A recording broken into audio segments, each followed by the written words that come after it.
বাংলাদেশের দেশপ্রেমিক দল হিসাবে, জনগণের সংগঠন হিসাবে জামাত ইসলামী ছাত্র শিবিরকেই শুধুমাত্র তারা শক্তিশালী প্রতিপক্ষ মনে করেছে। এই পল্টনের মাঠে এবং সারা বাংলাদেশে আমাদের পাশে দেশবাসী ছাড়া অন্য কাউকে আমরা পাই নাই।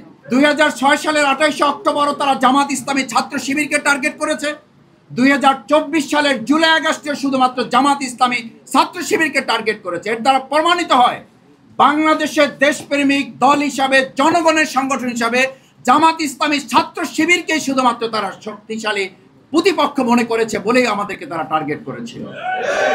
সেই জন্য আধিপত্যবাদের বিরুদ্ধে মাথা উঁচু করে দাঁড়িয়ে থাকা এই সংগঠন জামাত ইসলামী এবং ছাত্র শিবিরকে যদি শেষ করে দেওয়া যায়, তাহলে আধিপত্যবাদ এবং ফ্যাসিবাদরা মনে করে তারা তাদের মতো এই বাংলাদেশকে আবার ফ্যাসিবাদ এবং আধিপত্যবাদের দিকে নিয়ে যেতে পারবে।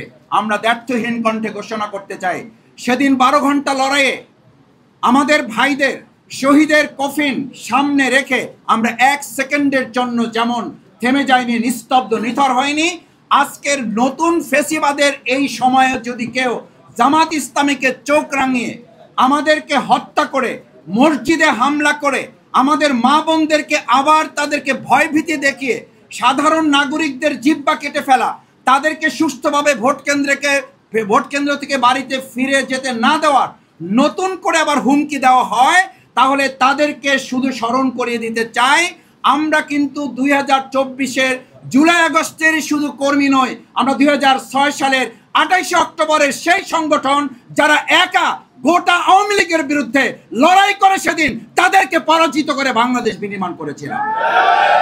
আসুন সম্মানিত ভাই এবং বন্ধুগণ, আসুন সম্মানিত ভাই এবং বন্ধুগণ, সেই আওয়ামী লীগ ফ্যাসিবাদের নতুন পদধ্বনিতে যারা বাতাস দিচ্ছেন, যারা মনে করেন আওয়ামী লীগ আবার ফিরে আসবে, যারা মনে করেন ইনক্লুসিভ নির্বাচনের জন্য সবাই মিলে অংশগ্রহণ করা দরকার, সেদিনও কিন্তু জামাত ইসলামী ছাত্র শিবিরের 2006 সালের 28 অক্টোবরের এই পল্টনের মাঠে এবং সারা বাংলাদেশে আমাদের পাশে দেশবাসী ছাড়া অন্য কাউকে আমরা পাই নাই।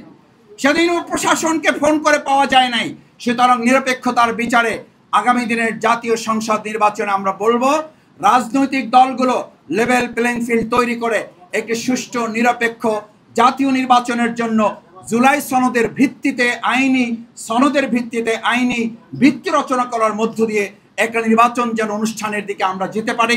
তাহলেই 2006 সালের 28 অক্টোবর যে পথ হারানো বাংলাদেশ, সেই পথ হারানো বাংলাদেশ খুঁজে পাবে নতুন পথের সন্ধান বাংলাদেশ।